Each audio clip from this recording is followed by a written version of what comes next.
Yes? Yes, but the tugs can't bring your tanker in right now. Well, how do you like that? Hung up on me.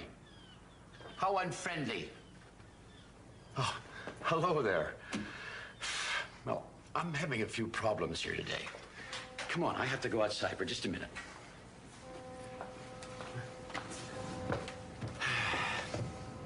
Oh, yeah. Uh-huh. Oh, she's out there all right. Big oil tanker. You know, the person in charge at the refinery keeps phoning me saying, bring her in, bring her in. But all the tugs they're all very busy today, so everybody's gonna have to wait their turn. Between you and me, the person at the refinery isn't being very friendly at all. You know, Emily had a problem like this just the other day. Oh, there was a ship that wasn't being very friendly to her. Now, let me see if I can remember what she did. Oh, yes. Oh, yes. One summer night, Emily and Theodore were floating home together, just talking about this and that. Did I ever tell you about the time I was in Africa? Said Emily. No, replied Theodore. Oh, please do, Emily. Theodore loved talking with Emily. It felt so nice to talk with his friend. Well, began Emily, I was sent to Africa to bring back a ship who had broken her engine, and suddenly a bright, shiny light streaked across the sky. What's that? Said Emily. Shooting star, said Theodore. It's too big to be a star, gasped Emily. Look, said Theodore. The bright, shiny light suddenly seemed to fall right into the ocean not far from the Big Harbour. The tugs were silent for a long moment after that. Emily, said Theodore, finally, in a very quiet voice, that was the strangest thing.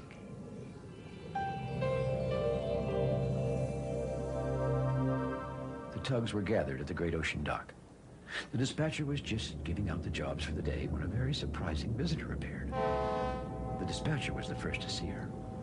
Tugboats, he announced. We have a guest this morning. Constance, whispered George in a small voice, most unlike his usual booming self. Now, all the tugs had seen Constance, the Coast Guard ship, before, but no one had ever actually talked to her. She always seemed very serious and very important. Good morning, Constance, said the dispatcher. And then he turned to the tugs with a look that said, be on your best behavior. Good morning, Constance, the tugs said politely.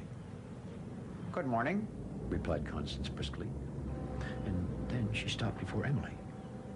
Emily, she said, I would like you to meet me at the harbor entrance later. I have a special job for you. Emily was surprised. She turned to the dispatcher to see if that was all right. That's fine, Emily, said the dispatcher. I will have another tugboat do your harbor job today. Excuse me, Constance, said Emily, turning to Constance. What will we be doing? But Constance didn't answer Emily's question. She was already heading off. Well, that's the second strange thing that's happened lately, said Theodore quietly. First, that bright, shiny light last night, and now, this. The tugs couldn't stop talking about Constance. I wish Constance had told me what my special job is, said Emily. Constance is our Coast Guard, said Voduk in a serious voice. That means she's in charge of guarding our ocean. Maybe she's on a secret mission and needs you to help her. She probably needs you for something important. Still, said Theodore quietly, she left before she could answer Emily's question. She doesn't seem very friendly. The others said nothing, but inside they all agreed with Theodore. Constance didn't seem very friendly. Emily caught up with Constance near the entrance to the harbor. Constance set off without a word, and Emily followed behind, feeling more and more puzzled. Excuse me, Constance, called Emily, trying to catch up. Where are we going? No time to talk, Emily, called Constance above the drum of her powerful Coast Guard engine. We have important work to do. Emily could see they were passing the last marker buoy in the harbor. So we're going out in the ocean, she said to herself. Emily forgot all about her questions. This will be like an adventure, she thought. Constance led Emily quite a ways along the coast, getting further and further from the harbor. Finally, Constance turned away from the shore and headed out towards the open ocean. Not too long after that, Constance slowed her engine and announced, "It should be near here." Then she began searching the water. "What should be near here? Are you looking for something?" said Emily. "What is it? I mean, would you like me to help you find it?" Emily felt like she was going to burst from all the questions she'd been saving up inside her. "I'll tell you about it later," said Constance quickly. "But right now, I'm very busy. Just float quietly." Float quietly? It didn't seem fair to Emily. After all, she was only trying to help Constance. Suddenly, Emily saw something. It was floating in the water just ahead. "Constance! Constance!" she called. Constance headed over immediately. "That is just a piece of driftwood," said Constance. "It is not what I'm looking for." "Well, maybe if you told me what to look for," Emily started to say. "I already told you," interrupted Constance. "To float quietly. Now I have a lot of work to do." Well, Emily was beginning to get very upset, and she could feel her engine getting hotter and hotter. "I was only trying to help," she said quietly. But Constance was already searching again with that busy look of hers. Emily couldn't help agreeing with what Theodore had said. Constance really didn't seem very friendly.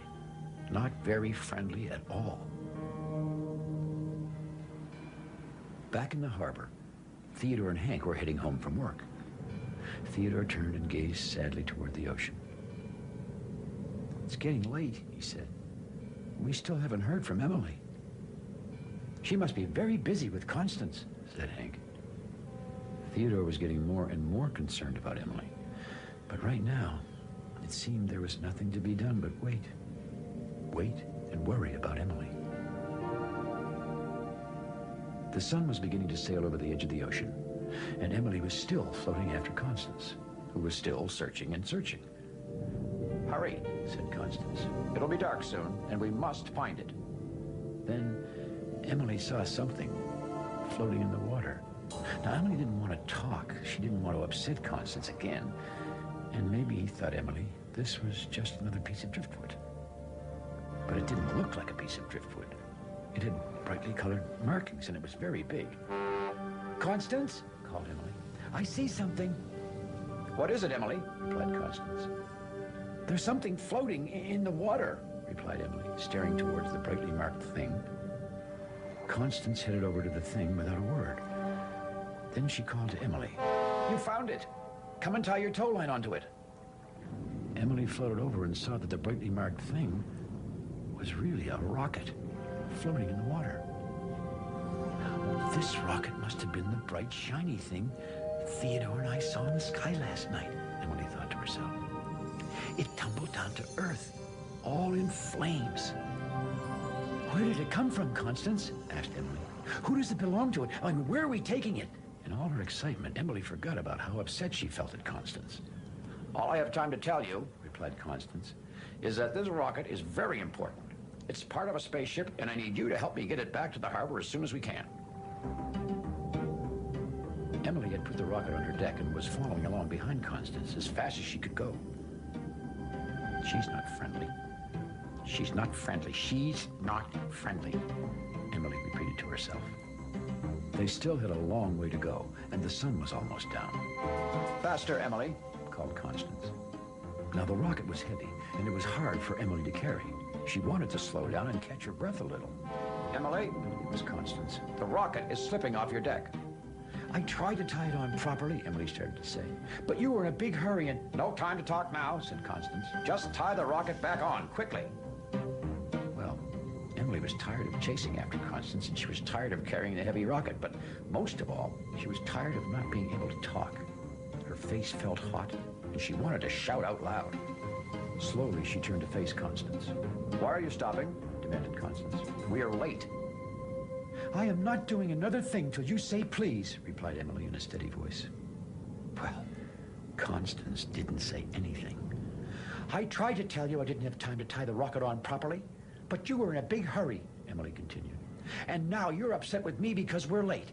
Well, maybe the other tugboats are afraid to talk to you, but I'm not.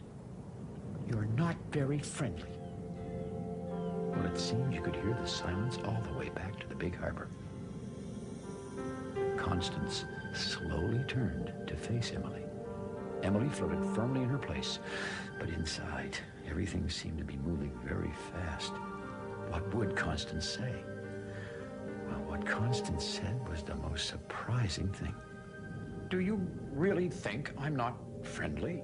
said Constance. She sounded a little hurt. Well, Emily didn't say anything. "I always have a lot of important work to do," continued Constance, getting her busy-sounding voice back a little. "I don't have time to be friendly." "Being friendly doesn't take any time at all," replied Emily. "And being friendly is important to me." Emily felt like right through her, but still, she floated where she was. "Emily the Vigorous," said Constance, her engine rumbling, "you are a very hard-headed young tugboat, and you are the first tugboat to ever talk back to me like this." Again, Emily didn't say anything. She looked Constance straight in the eye. "You remind me of myself when I was younger," concluded Constance. "I like you." "You do?" said Emily. She was so surprised she almost laughed out loud. "I do," said Constance. "And I'm glad you spoke up just now. I really don't mean to be unfriendly. Sometimes I am a bit bossy." Then she smiled and said, "Now, will you please get going?" Well, Emily had to smile too. "Okay, Constance," she said. "Just let me pull this rocket back up on my deck." The sun had almost set, and Theodore had almost given up waiting for Emily to come home, when suddenly he saw her returning to the harbor with Constance. Theodore rushed out to greet his friend. "Emily! Emily! I missed you! Where have you been? What's that on your deck?" Emily glanced at Constance. She knew Constance was in a hurry. "I'll tell you all about it tomorrow," she whispered to Theodore. Suddenly, Theodore realized he was floating right in front of Constance, blocking her way. "Oh, I'm sorry, Constance," said Theodore nervously. "But Emily is my friend, and well, I missed her." "Emily is my friend, too," replied Constance. "And I think we might have a little time to talk about this rocket right now." Well, Constance began to tell the tugs about how the rocket came to land in the ocean outside the Big Harbor. And I'll tell you something really interesting. Somehow, as the tugs moved closer to listen to her story, Constance forgot all about being in a hurry or being important. All she could think of was how nice it felt to have new friends to talk to in the Big Harbor. Of course, Emily and Theodore felt the same way. You know, sometimes you just have to speak up when someone's upsetting you. Now, that's that unfriendly person from the oil refinery. I just know he's going to complain about his oil tanker not having arrived yet. Well, this time, I'm going to speak up, just like Emily. "You are being very rude, and I'm not going to talk to you anymore until you say please." "Oh, hi, Mom." What a surprise. This is going to take a little while to explain, I'm afraid. Thanks for visiting us here in the Big Harbor, and we'll see you all again next time. Bye. No, Mom, I didn't mean that you were being rude. To do the things that friendly tugboats do. Pushing and a pulling in the great big harbor, in the great big world is so much fun. So many brand new things to discover. Waking with the sun, gotta get the job done. Oh, Theodore and Emily, Oda, Hank and George, and the Harbourmaster too.